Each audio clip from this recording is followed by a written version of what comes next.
Mr. Con O'Neill.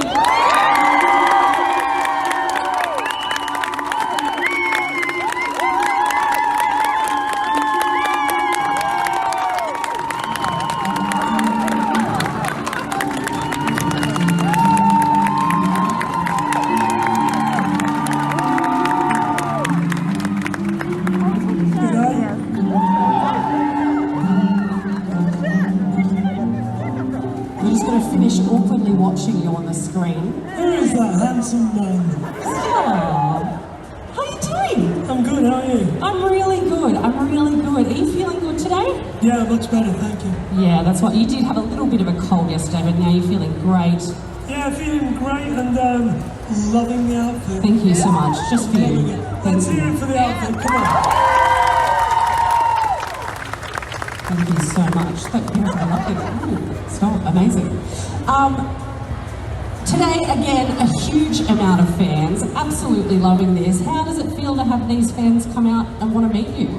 Oh, it blows my mind. It's, yeah, I've travelled a long way and you've made it worth my while, and thank you so much for being here. It means the absolute world to me. Thank you. Oh, I love that. Is that shirt specifically for Con? Because we saw that yesterday.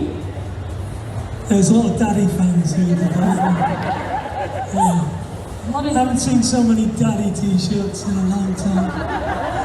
How does that make you feel?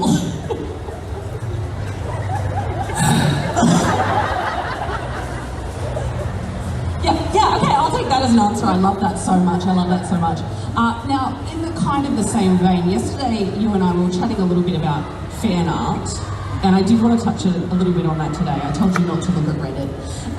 But you love fan art. You were saying that you absolutely love fan art. I want to know what has been just the most amazing fan art that you've ever seen that's based on you. I was shown one yesterday by Tank actually. I'm going to put it up on my Instagram later. It kind of evokes both sides of Izzy's persona within the season 2 arc, and it's a beautiful rendition of a character that I've come to know and love. And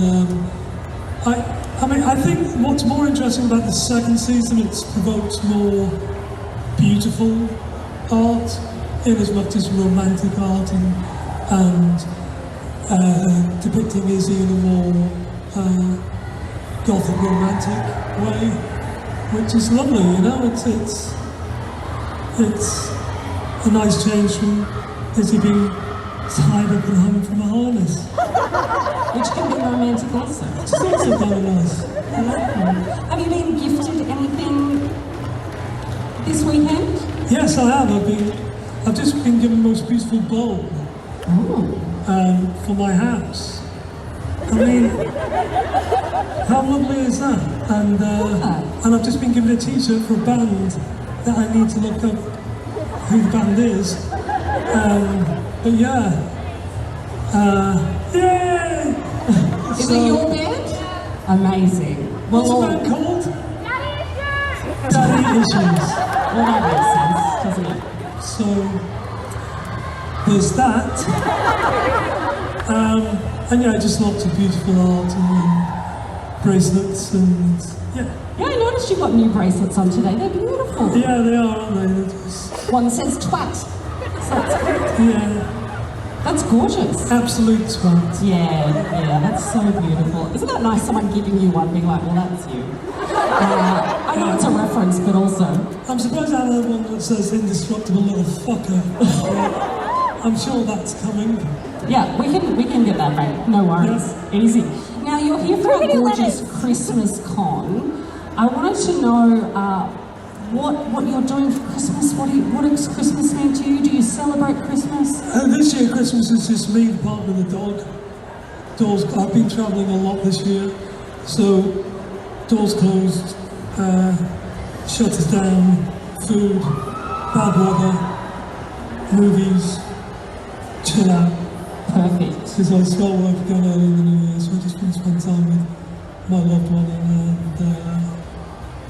and eat and open presents, which is the true meaning of Christmas, obviously. But yeah, it's going to be a really, really quiet one, and I can't wait.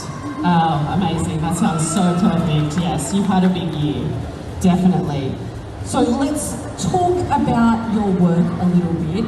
I wanted to know about, you've played quite a few characters that are based on real people. You know. You've been doing your research, haven't you? Absolutely. You've been Googling the fuck out of this, haven't you? Googled the shit out of it. Don't you worry. Excellent. My YouTube is just absolutely destroyed from all the people that I research. Absolutely. I want to know, so you play a real character in Chernobyl. Izzy Hands is based off a real character, and in your new show, SAS Rogue Heroes, you also play a new character. I want to know, a real character, I mean. I want to know about the pressure of playing someone real and how you go about playing someone who is a real person. It really helps if they're dead. Which the guy from Chernobyl is not. No, he's not, no. And that meant a lot more research. And I mean, I treat every character the same, and as much as I'll do the same level of research into them as I would into a fictitious person's life, as in what they do for a living, I find out what that is. And there is an extra burden playing somebody who's I did a movie called Telstar, which was about a guy called Joe Meek, who's a genius record producer in the 60s and a prolific record maker. And there is a burden to that, but at the end of the day, I have to be able to play the character my way, in as much as I've got to draw from my own experience to play the character. So research has its place, and I do a lot of it, but there's a cut-off point, and then I have to inhabit the character within the script that I'm given.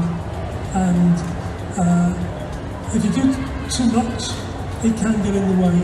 Because if your narrative doesn't support what you know, then you're conflicted. So I draw a line and then concentrate on what I have to do as an actor within the script that I'm given. But I do feel the extra burden when it's a real life human being. But I don't impersonate, that's not my job. So I won't do the voice exactly the same, or it's got to be a process that allows the narrative of the script to come to the fore first and foremost. Yeah. Fuck me, that went on, didn't it? No, that's good. It's so good. Turn up, know your lines.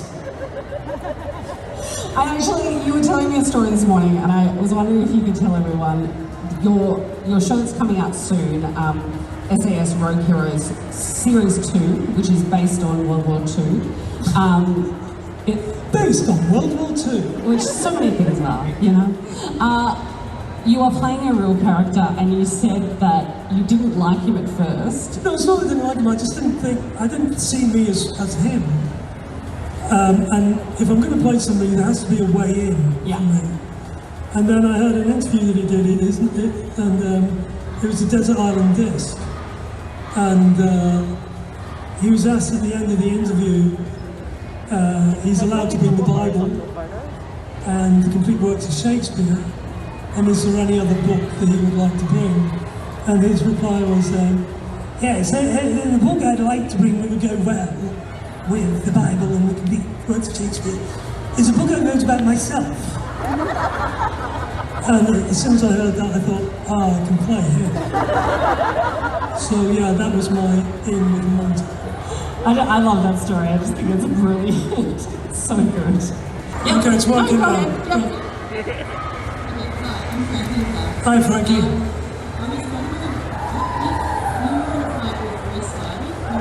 Me? Do you mean me or Izzy? Me? Yeah. Without a doubt. I'd say Reese. Baby Wolf.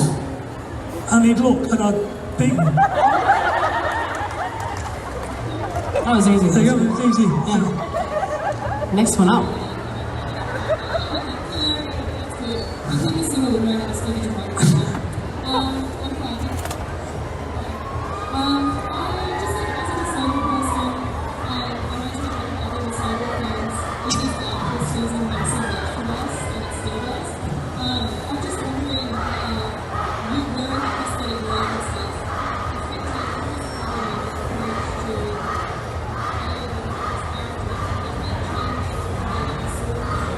Yeah, it did. The prosthetic was, it went through various stages of like a spindle leg and then a thicker leg and then the unicorn leg. And it affects everything. It's the way you walk, your stance. But psychologically what it did was it made Izzy realise that he had to negotiate his crew differently because he wasn't as physically ferocious as he had been. I think that just worked in my head quite a lot, that he would have to change his tactics.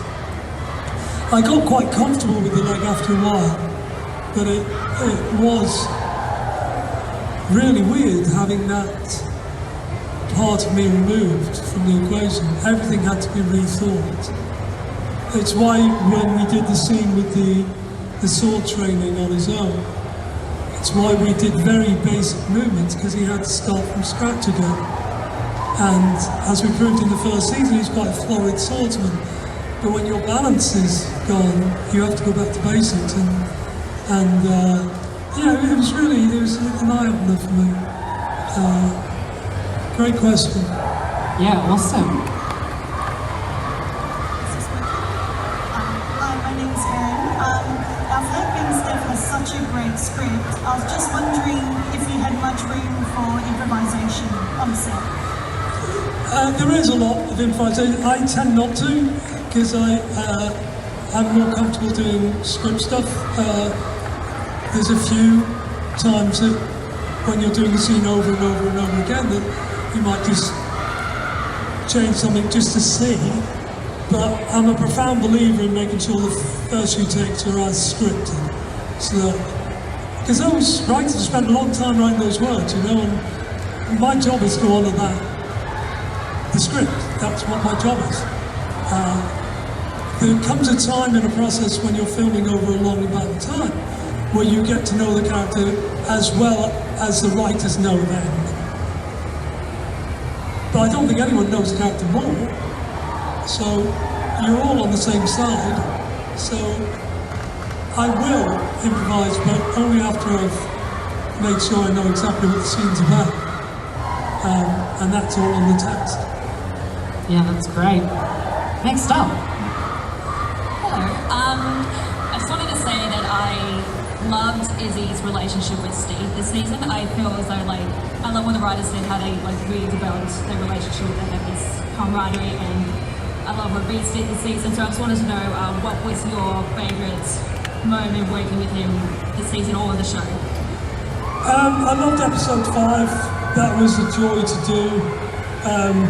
It was really nice to do scenes with Reese where there wasn't just animosity and there was a camaraderie. And as far as the character goes, Izzy is impressed with how quickly Steve is growing into his role as a pirate. I mean, he doesn't understand the frou-frou aspect of Steve's personality, but there is a development there as a pirate, and as a leader. So there's a mutual admiration growing in that, and I love playing that.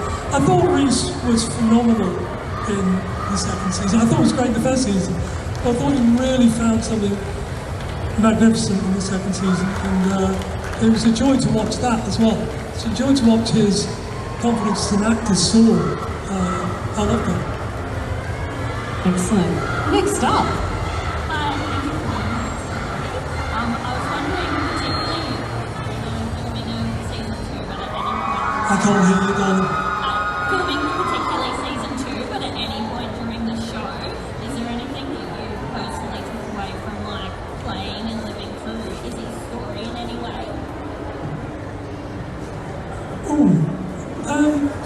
nothing in a specific, but Izzy's never been a burden to me. I've always loved carrying him, always. And I really enjoy I enjoy the skill of the writers writing a redemptive arc for a character like Izzy without dismissing who we'd already exposed. So usually in Hollywood, these character arcs change the personality of the character. I don't really believe they've done that with Izzy. They just made him more open to himself, which is no bad lesson for anyone to learn, really. Yeah, thank you. That's lovely. Next one up. Hi, I'm Renee. I have a much less serious question. Now that everyone should have seen Vico's TikToks behind the scenes with you dancing with them. My question is, what did they bribe you with to be in them, and was it worth it? Yeah. Chocolate. Sorry, chocolate. Yeah. There you go. Next up. Hello, I'm Nico, and my question was, what's your favorite thing about being an actor and acting?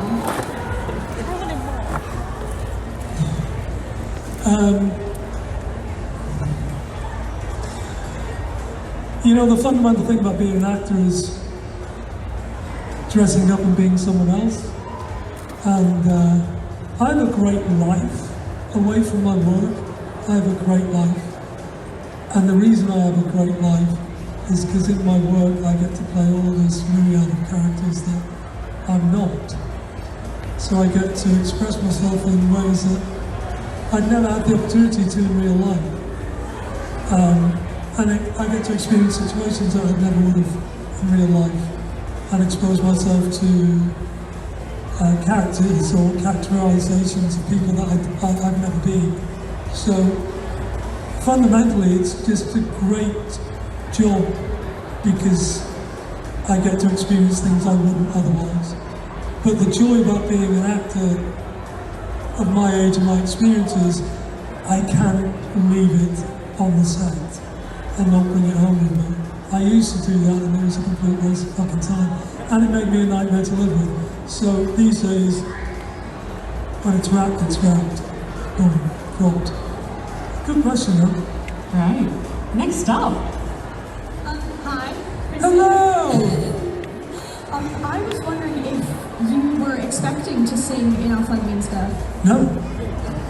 I mentioned, with me and David were talking about it in, when we were shooting season 1, jokingly. And I think the Buffy musical episode came up in conversation. And I said, if ever we do a musical episode, I want Izzy to sing blah blah blah, I can't remember. And David said, there will never be a musical episode of Our Flag Means Death. So, when I got the phone call saying, do you want to sing a song in French? It was unexpected, but yeah, you know, experience things that I wouldn't experience otherwise. So you just jump off the cliff. Acting is about jumping off cliffs and hoping you're going to get caught. And when you're working with people of this caliber, you always get caught. Sometimes you get caught after a long drop, but you're always going to get caught. So jump off the cliff. That's great. Next up. Daddy, I have about 200 questions, but I'll stick with something that's a little bit of a change of pace. What is your favourite musical or three? And would you be inclined to reply with a line from the song? Sorry, can you speak up? What is your favourite musical or three? And would you be inclined to reply with a line from the musical? Would I be inclined to what, sorry? Reply in song with a line from the musical. No. You know, I keep reiterating I haven't sung in public for 20 odd years and people keep going, can you sing us a song? My favourite musical is, I would say Jesus Christ Superstar. Blood Brothers holds a very, very, very big place in my heart because it was the start of my career, and I think Willie Russell is one of the greatest writers of all time. I also love Sweeney Todd. And there's a new musical that's just been playing in London called Big Little Things. I think it's called Big Little Things, which is phenomenal. I'm not that well versed in musicals, to be honest. So there you go. That was beautiful. Next up. Hello, Hello. I'm Emmy. I have a similar question. If you could be in any play right now, what play would you be in and what character would you want to play?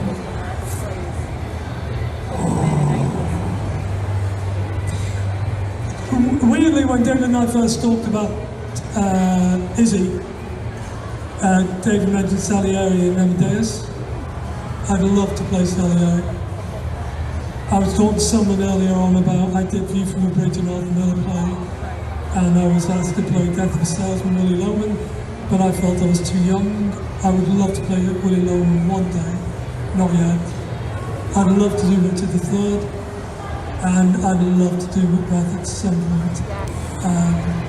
And there's loads of other plays I'd love to stab at, but off the top of my head, that's those four. Yeah. Good choices. Good, Great choices. good question. Go ahead. Mic's not working, guys. Nope. Oh, I can run down. Look at this. Oh, there we Oh, go. it's on. Alright, hi, my name is Jasper, and I was just wondering if there was any particular scenes on the set of Our Flag and Death that you thought were really fun to film. The Calypso sequence was great fun. It was long, took like 5 or 6 days, and you don't see much of the torch sequence, but the torch sequence was a hoot. The amount of overacting that was going on was exquisite. And you only see a little bit of what Samba was doing, but Samba was just phenomenal when we shot that sequence. And the whole Calypso sequence, because there was lightness on board, and we're so used to playing darkness in season 2 that to have the ship all made up like that, and everyone felt just a little bit joyous, and it was a lovely experience, that whole sequence. Amazing. Up next. Hello? Hello. Hi, my name is Ellen. I have a question about a line at the start of season 2, which was pack it in. So that line to me is very like a Northern Mum line, so I was really happy to hear it in the show. And I was wondering, with lines like that, do you or any of the other British cast members have any input? Because the writers are American. Yeah, we do, but Pack It In was written. Pack It In was in the script, and I think. I seem to remember Pack It In was there, and it felt very easy.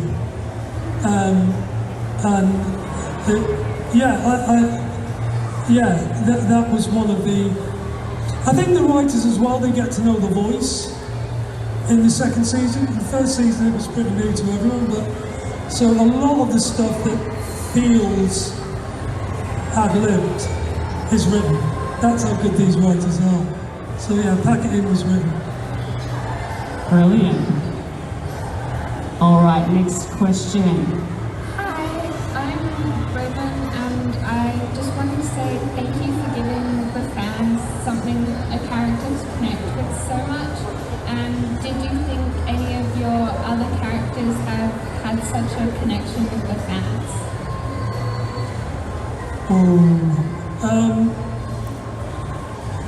Not at this level.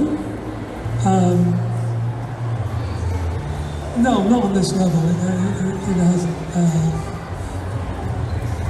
I've had characters appreciated before, but on this level of understanding of a complex character, no, he's kind of kicked the doors in on that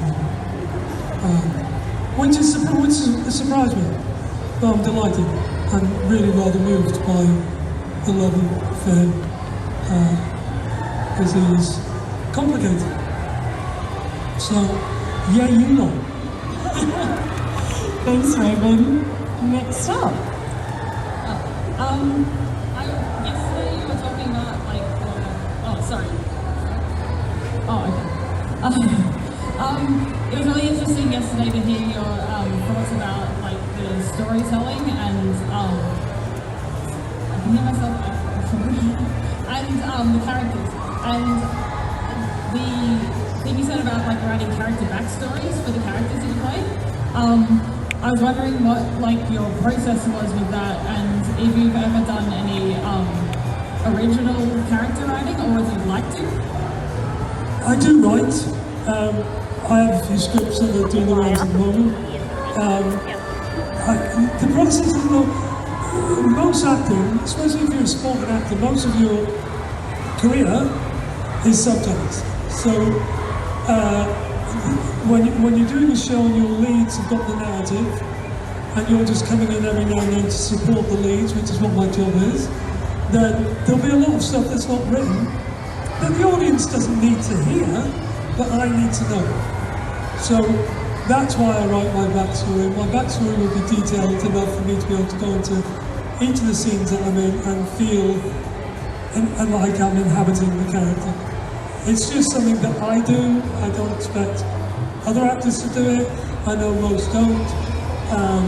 There's a lot of waiting around when you're filming, so I tend to like to fill it with that rather than watch Netflix or YouTube or whatever. So it's just a choice I make. It's not particularly a drama school thing, but I didn't go to drama school, so that's what I do. Awesome. Next up. Hi, I'm Kira. I've been rewatching Uncle and Our Flag as well, and I noticed that and I've seen other people point this out as well, that there are definitely a lot of similarities between Val and Izzy, and I was wondering if that was deliberate or coincidental or a combination of that. Oh, we look alike.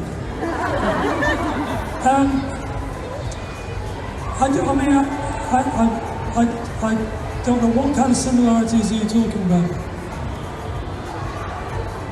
It's weird, I can't actually explain that. I think Val is much more comfortable with themselves than Izzy is.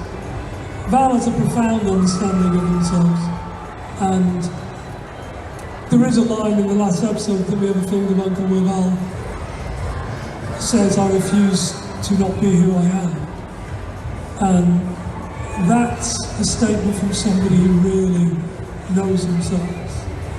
I don't think Izzy has ever given himself that kind of time. Izzy's feral and he's instinctive and he doesn't overthink. So I'm not sure that there's that many profound similarities between the two. I think at some point in their life, Val was Izzy, like, angry at everyone and everything. But Val's kind of done the work and got to the point where they are accepting of themselves. And in a way that brings its own problems when playing him. But I loved playing Val. Val was a real gift. So yeah. Good question. Next up. Hi, G. I'm not sure if it was asked yesterday because I don't know about but if you could change anything about Izzy's outfit, would you have? I think it's a perfect outfit. I've always said that from day one. The only thing I had input in was I only wanted one glove, because it's his fencing glove, and the ring, I asked for it to be an emerald rather than a ruby. Everything else, now when Gypsy took over in the second season, there was a couple of things that she wanted to add to the costume, which I loved aesthetically, but didn't think, Izzy's not somebody who embellishes this costume. So there was discussion about having spurs, for instance, on the boots. And my only thought was, that's going to get caught in the ropes. So he wouldn't have that. But I think it's, from the minute I saw his costume, and I'm a tyrant when it comes to costumes. I'm very difficult because I'm very character driven, character motivated, and I want the costume to reflect the character, not just be aesthetically pleasing. This costume I thought was absolutely perfect. But I did enjoy having the wig in the second season, and I'm really sorry I didn't get to use it. There you go, that's a meme. Okay. This is a perfect length line because we've got 5 minutes left, team. Go ahead. My name is Kai. Hey Kai. Hi. And I was wondering, what drew you into career in acting, and did you see yourself taking on roles like Izzy and Val? Were they the sort of roles you wanted? Do you know what? I was a short kid at school, horribly uncomfortable with myself and the way I looked and how I sounded. And I found, and I think a lot of you will resonate with this, I found a haven in the drama department because it's where people like me gravitated towards. My brothers were both handsome, confident young men, and they both did school plays and played the leads. I was always playing like second pickpocket from the left, but I felt comfortable on stage, and I felt confident on stage, and I didn't want to be the lead. I wanted to just have this feeling of landing and being part of. When I said I wanted to be an actor when I was 15 to my career advisor, there was a long pause, and they said, "Are you sure you don't want to join the army?" And then a few weeks later, she gave me a manila envelope with a piece of ripped paper saying, with the address of RADA, which is a drama school, no explanation of what RADA was, and an interview with Felicity Kendall, who's a famous English actress, but the interview was about her winning RIA of the Year. So I knew the address of a drama school and how to have a good arse. And that was all my school gave me. But it was all I wanted to do. I just wanted to be an actor. So you find a way. Every door that can be closed in your face will be, but you find a way. Thank you, Kai. Great advice. Good stuff. I'm Mel. Hey!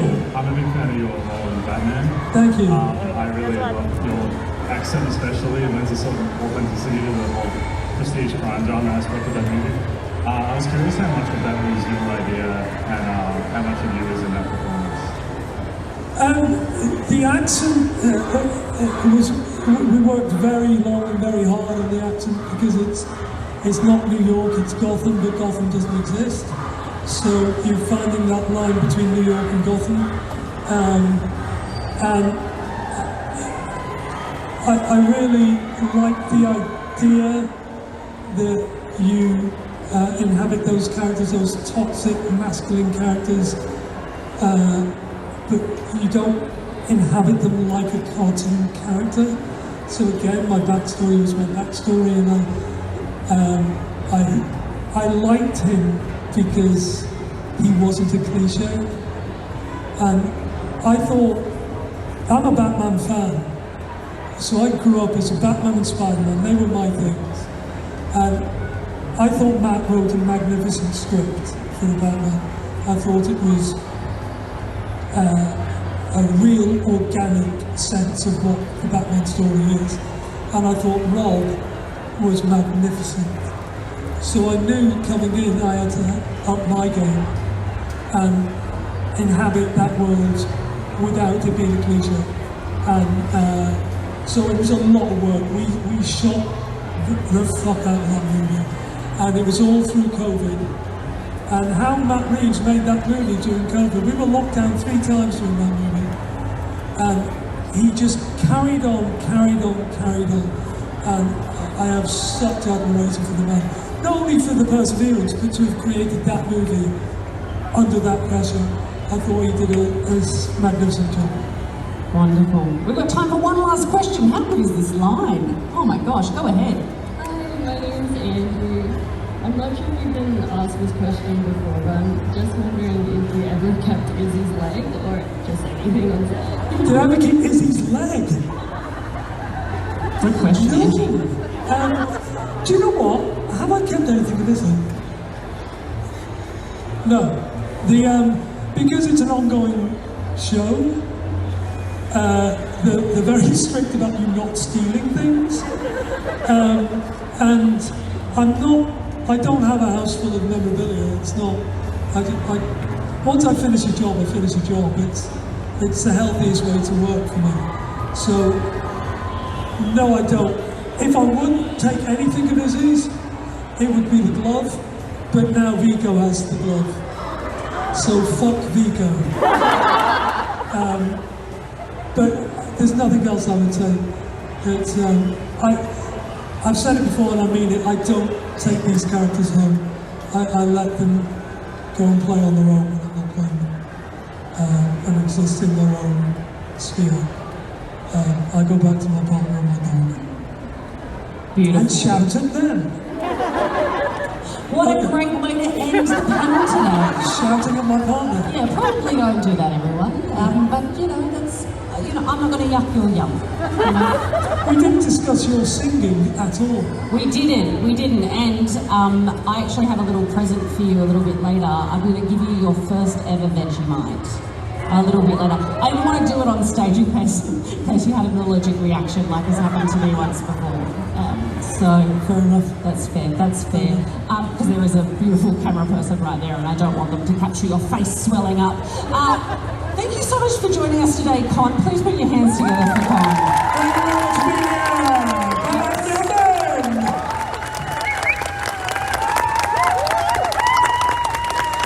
Thank you everyone for your wonderful questions. We've got so much more coming up here.